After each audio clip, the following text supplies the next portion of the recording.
就是在看电视，然后看电视看一看，发现这个片段太好笑了，好笑到我很想要找我爸一起来看这样。然后结果我就真的跑去找我爸，那没有想到那时候应该我爸跟我妈应该在吵架，就后来我爸就冲出来，然后我就赶快去跟我爸讲说，爸，那个电视节目真的好好看，你赶快来看这样。结果我话才刚说完，他就往我的肚子重重的踹一脚，然后整个被踹到墙角这样。我当下是，其实不只是肚子痛，是心很痛，很痛，因为，我那时候吓得哭不出来，然后我爸就是唠了几个狠话，那个3、4斤，然后就走掉了，对。然后我印象很深刻，因为从那件事情开始，就是我变得不是很信任我爸爸，就觉得说好像跟他没有那么亲密，因为小时候他还会陪我玩，但是从那一次开始，我觉得我好像热脸贴冷屁股。现在讲就是说，我想要分享给他好的东西，可是被他拒绝，而且是狠狠的拒绝，这样。然后从那件事情之后，我本来是一个很爱哭的人，然后从那件事情之后，我就变得几乎不太哭了，几乎不太哭。对，就是等于说把自己感性的一面藏起来，这样。那我跟我父亲的关系也不再亲密，就是我不会再跟他分享我心里的感觉，这样。然后这一切就是直到我认识上帝啊，跳得快。刚刚讲我大3进到圣歌队，然后透过诗歌，我感受到原来这个世界上还有一个天父上帝是爱我。然后也从那时候开始，才慢慢的又会懂得流泪，就是眼泪的宝贵这样，然后也感受到天父的爱这样，然后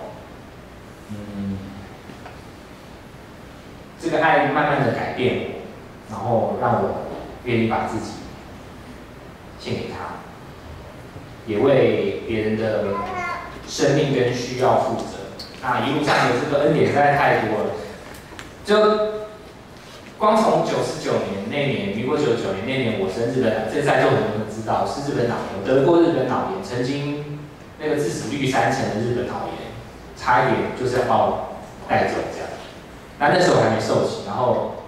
在得日本脑炎之前，我父亲回天家，就是那一年发生很多苦难，可是恩典也特别多。上帝的带领很奇妙，就是曾经我认为耶稣跟我有什么关系？这个凯会可以做见证。曾经我在某一次的圣诞节，我写了卡片给他，我里面居然有一句话我非常印象深刻，我写说：虽然我不知道耶稣的诞生与我何干，但是还是祝你圣诞节快乐。那时候真的是完全不认识上帝，对。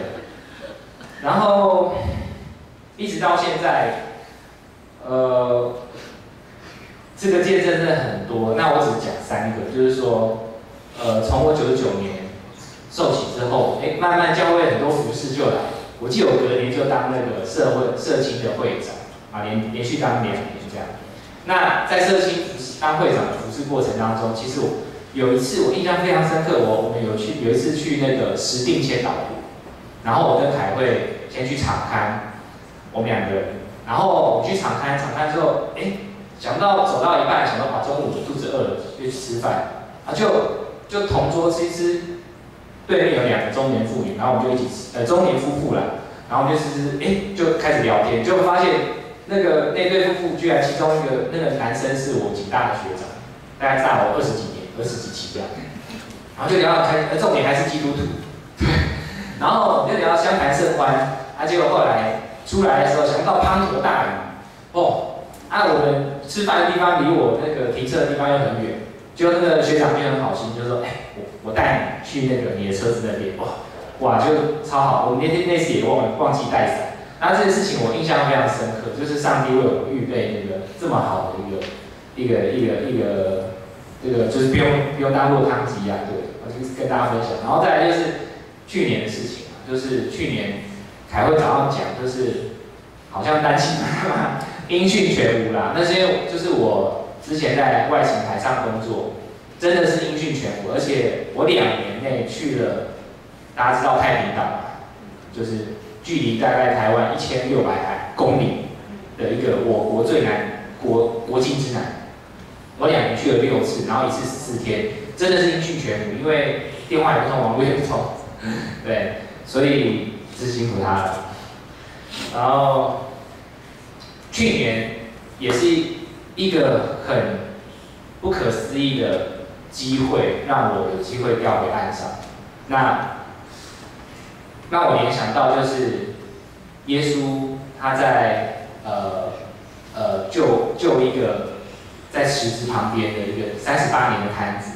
对，那耶稣问他说：“你想要什么？”然后那个摊子就跟他回答说：“我想要钱，我想要能走。”然后耶稣就告诉他：“拿着你的摊子起来走吧。”对，那我为什么讲这一段？就是我回想到去年，因为音讯全无，然后我的妻子跟我的孩子都没有办法参与在他们的生活当中，所以其实去年我的孩子一直为我的工作祷告，我妻子啊还有我的孩子一直为我工作祷告，然后就真的有一个机会，然后可是这个机会是那位长官他不是问我这个层级的缺，就是一个机会可以调案的机会，那我是很主动的去问他说，有没有这个缺？想不到真的，他居然为了我准备了一个我的缺，这样不是降调这样，所以真的，然后很顺利。去年大概就是我在7月的时候就，大概5、6月开始，然后7月就成功调了这样，所以真的是一个恩典。然后最后我还讲就是说，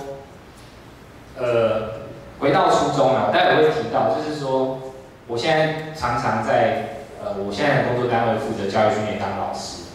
然后这一路我回头看，真的是上帝的带领，就是一步一步的装备我。他的计划是，我可能当下不知道，可是我现在回头来看，他一步一步的让我到现在这个位置，到现在的位分这样子，成为一个老师。那我现在回头讲，其实我跟我父亲之间一直有一个很赌气的心结。就是我不愿意承认，在他面前承认，当初，我那时候高中毕业的时候考上师大生物系，然后我跟心如一样，也是被父亲逼迫，因为也是家庭经济状况的关系，他希望我去念警大，那因为不用学费，然后每个月又可以有零用钱，就是帮家里省了很多，大概4年可以省个100-200万，对。很多，那只是我的心智是希望可以当老师，我想可以像我在就求学过程当中，很多老师影响我希望以后我也可以成为一个老师，去影响别人的生命。所以跟我父亲之间一直有这个心结，就是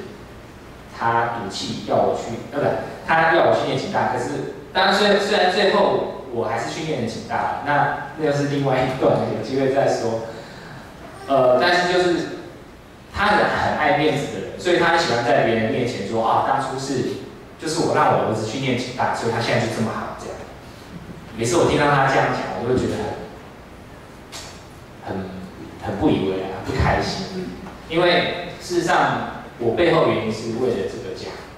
我知道家里没有再多余的钱可以让我去念一般的大学，所以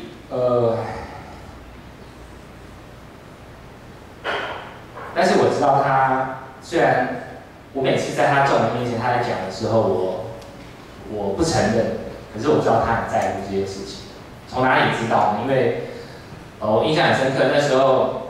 我在警大念完预备教育的时候，然后他回来就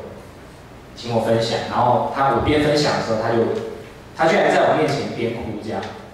他哭出来。那我知道我现在回想他那个眼泪是，他觉得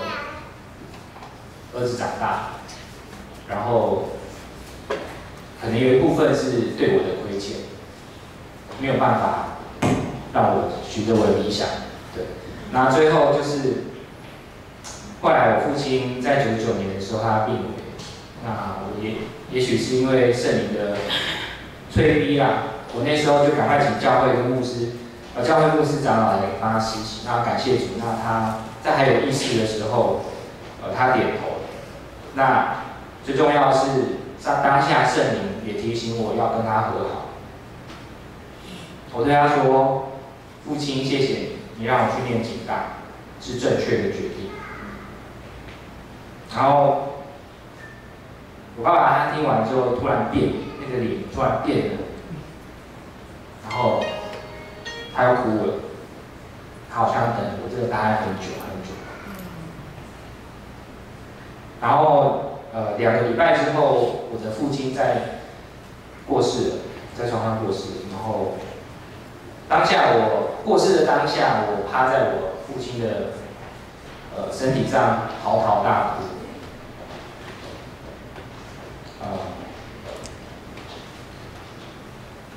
我知道在他离世的那2个礼拜，他充分感受到我们对他的爱，因为那段时间是我们家从小到大我没有印象，几乎很少对彼此说我爱你，几乎没有。但是那段时间，每次我们去医院看我父亲，我们都跟他说我爱你。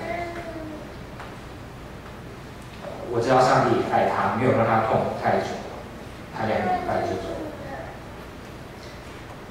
转眼9年，现在我已经3个孩子的爸爸，那我也在学习，慢慢把过去成长阶段失落的父爱填补，也慢慢在当爸爸的过程当中，找回那曾经失落的父爱，并且靠着上帝的爱找回来。因为我们爱，因为神先爱我，谢谢上帝。这是我的分享，谢谢。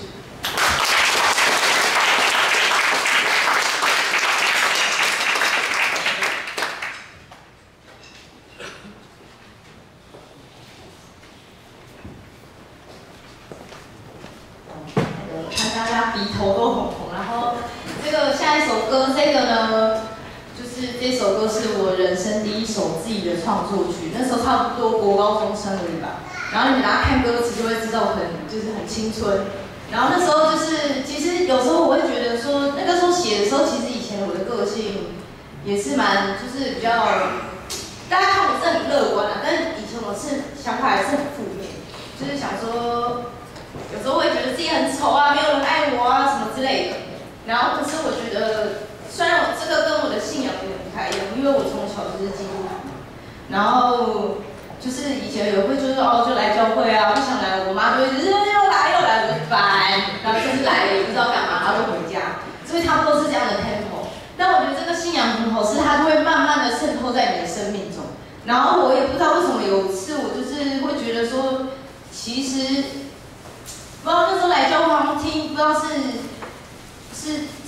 辅导还是谁来分享，是牧师讲的。然后那时候我就突然觉得说，为什么我要一直看我没有的东西？那不去注意说，其实上帝摆很多东西在我的生命中，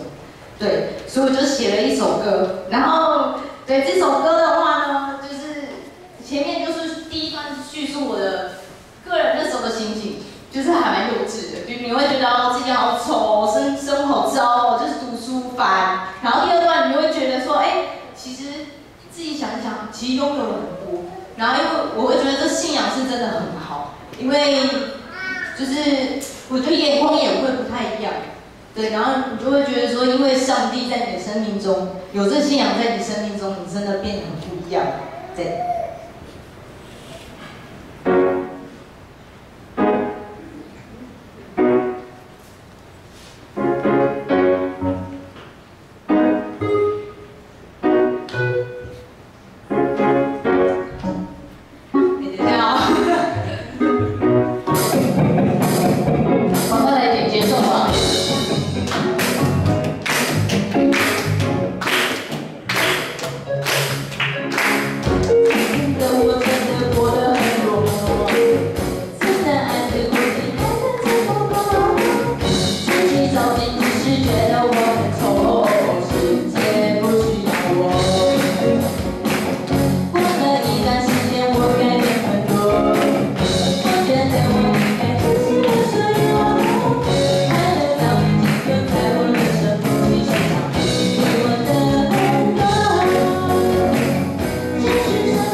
接下来，请我们一起站立，我们来唱祝福的诗歌《在主身旁》。